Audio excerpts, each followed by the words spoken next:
As the world mourns the tragic passing of WWE star Bray Wyatt at the age of just 36, it is important to remember and look back fondly on his many amazing contributions to the wrestling business. A fiercely creative and utterly fearless performer, Wyndham Rotunda has left a legacy that is littered with incredible and unforgettable moments. Whilst we are saddened to know that we will never get to witness another, we are glad that he left behind so many for us to enjoy again and again.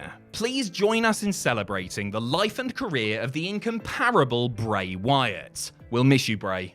Number 10, Bray Wyatt returns. Let's start with Bray's 2022 return, which was the culmination of much hype, speculation, and an inventive interactive campaign. With Triple H taking over the creative reins from Vince McMahon, we immediately started to see some of the game's old favourites return to the fold, whether they were rehired or simply given renewed pushes. Encouraged to follow the mystery of the White Rabbit, viewers eagerly tuned in to the Extreme Rules pay-per-view, where it was hinted that Wyatt would re-emerge. With the show ostensibly going off the air, the lights went out and the weirdness began in earnest. With a recording of Bray singing "He's Got the Whole World in His Hands" playing over the arena's sound system, one by one, lifelike versions of the unsettling characters from the Firefly Funhouse were spotted at various places in the crowd. Then, after a little more hoopla, Wyatt appeared from the remnants of the Firefly Funhouse set, taking off a brand new mask and blowing out a lantern as the fans went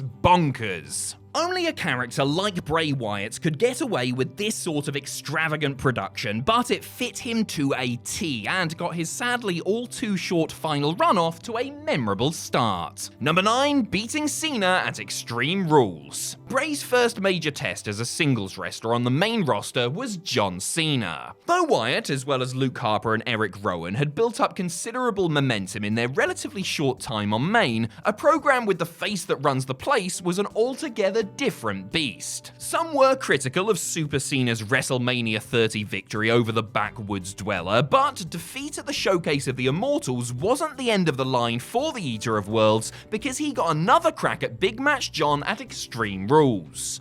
Locked inside a steel cage, Wyatt and Cena were having themselves a hell of a fight, with Cena continually fending off interference of the rest of the Wyatt family members. It wasn't Harper or Rowan that he needed to worry about, however. A small child, who would be ordinarily kitted out in one of Cena's Neon Nightmare t-shirts, showed up and prevented him from exiting the cage door by freaking him out with a demonic rendition of "He's Got the Whole World in His Hands." The distraction was enough to allow Bray to hit Sister Abigail and secure a key victory. Number 8, the Firefly Funhouse match. 6 years after they first clashed, Bray and Cena reignited their rivalry on the road to WrestleMania 36. By this point, Wyatt had transformed into the Fiend, and John was no longer WWE's marathon man, but on a part-time schedule and used only for special events. When COVID hit, WWE were forced to innovate and came up with a Firefly Funhouse match for Cena vs Wyatt on the oddest, grandest stage of them all. More in keeping with performance art than traditional professional wrestling, the Funhouse was unlike anything WWE had done before. A time-hopping head trip with nary a wrestling move in sight, the match saw Bray taunt Cena, who morphed into prior versions of himself. They even did an homage to their previous feud and imagined John Cena becoming a member of the New World Order. It was wild and wacky, and while it wasn't for everyone, it was certainly different and lingered long in the memory. There were a lot of so-called cinematic matches during the pandemic era, but Cena and Bray's mind-bending jaunt through the Performance Center takes some topping.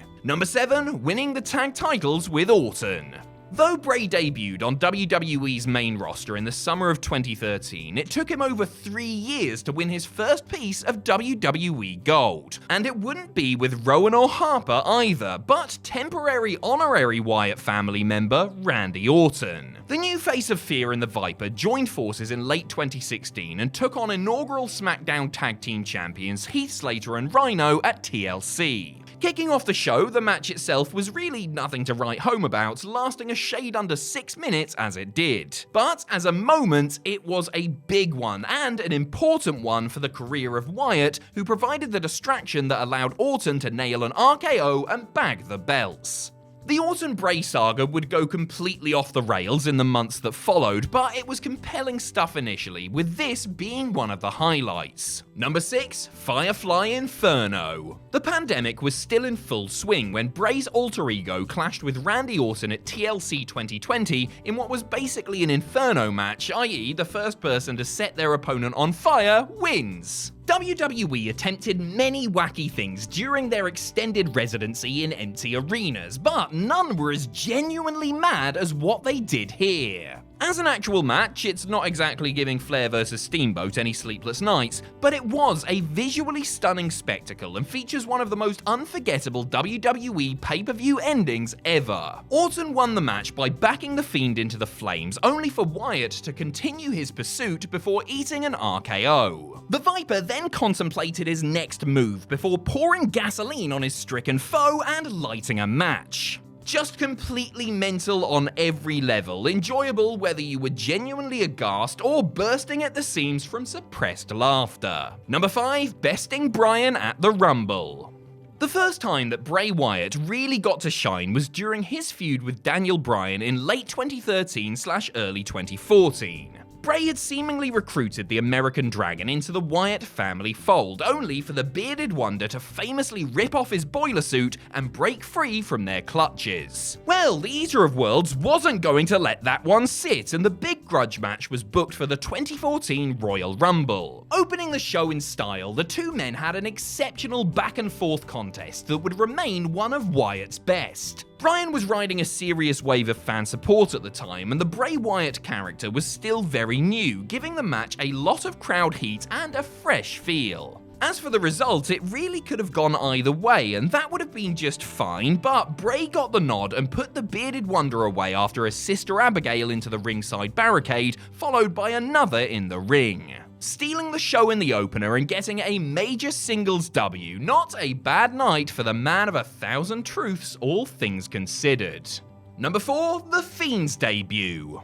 While his tag team with Broken Matt Hardy, the Deleters of Worlds, was a fine mid-card distraction, it was clear that Bray could do with a direction change sooner rather than later. Once the team had run its course, Wyatt took a little vacation while new vignettes began offering a peek into Bray's Firefly Funhouse. Initially appearing as a Mr. Rogers type host, the vignettes took a very dark turn as the Fiend was introduced to the world. After playing for weeks and weeks, fans became invested in seeing how it would all shake out in the ring as Wyatt targeted Finn Balor and was booked against the first ever Universal Champion at SummerSlam 2019. The Fiend's proper in-ring debut would have to be handled perfectly after such a long and careful build, and thankfully WWE, as well as Bray and Balor, got it spot on. The entrance was hair-raising and the Fiend's appearance was genuinely disconcerting, like a horror movie villain come to life. He made quick work of his very generous opponent too, setting the right tone from the off. Number 3. Supremacy over the Shield. The Wyatt family were lucky enough to arrive in WWE at the same time that another awesome faction, the Shield, were establishing their dominance. Hitting that sweet spot right as the Wyatts were starting to really get over, and not too terribly long before the Hounds of Justice imploded, WWE booked the big showdown between the two warring stables at 2014's Elimination Chamber pay-per-view. Watching it all unfold, you could immediately see that this was something truly special. The crowd were electric from before the opening bell rang and maintained their enthusiasm for the duration of the near 25-minute barn burner. In any event, the six-man was a real chaotic scrap that featured a little bit of everything for everyone and allowed all the participants to shine, especially Bray though, who scored the decisive pin on Roman Reigns. Amazingly, WWE booked the match to end pretty much the same way in the main event of Raw a few months later, with Bray again pinning the big dog to establish his trio's supremacy. Number 2. Bray's Elimination Chamber WWE title win. The Elimination Chamber event had to hold a special place in Bray Wyatt's heart. 3 years after he, Harper, and Rowan beat Rollins, Reigns, and Ambrose in an instant classic, the Eater of Worlds received a shot at the WWE title in the show's eponymous match. John Cena was defending against Wyatt, AJ Styles, Dean Ambrose, The Miz, and Baron Corbin inside the unforgiving steel structure, with Bray entering the fray as the 4th entrant. This was his first crack at the WWE title, believe it or not, his only previous shots at any sort of world title coming in the 2014 Money in the Bank ladder match and in the 2016 Royal Rumble. This Elimination Chamber match was a scorcher and really saved what had been a humdrum pay-per-view, with the 6 men going all out for close to 40 awesome minutes. After the champ was surprisingly eliminated, it came down to Wyatt and Styles, with the phenomenal one eventually succumbing to Sister Abigail and Bray securing his first major piece of singles gold.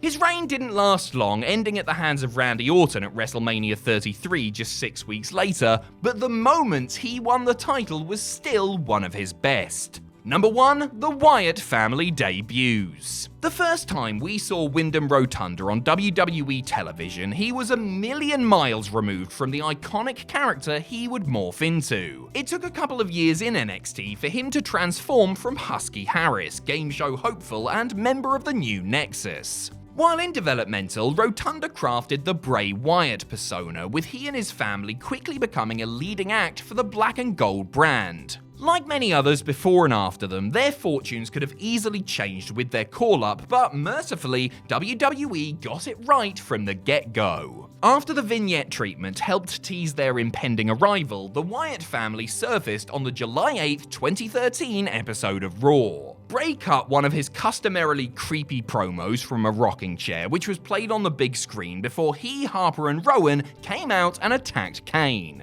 Bray himself didn't do anything physical to the Big Red Machine, letting his larger enforcers do the damage while he observed approvingly. Nonetheless, it was a powerful first main roster appearance for a character who, in the decade that followed, experienced a lot of creative ups and downs, yet always retained his special aura. There will never be another. Rest in peace, Wyndham.